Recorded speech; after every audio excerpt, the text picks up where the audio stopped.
ताब्यात असलेली संपूर्ण जमीन मोजून तिचा सातबारा तयार करणे,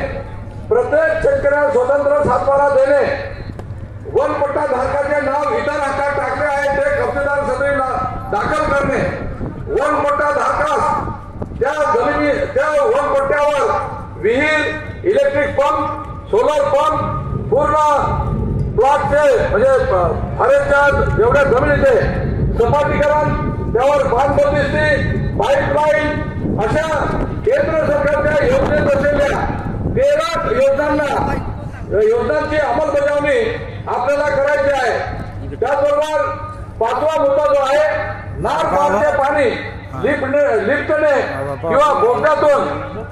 वळवून ते सुरगाणा वळवण्यासाठी सुरगाणा तालुक्यातील नद्या नाल्यांवरती सिमेंटचे शेतकऱ्याच्या लोकांची नुकसान होणार नाही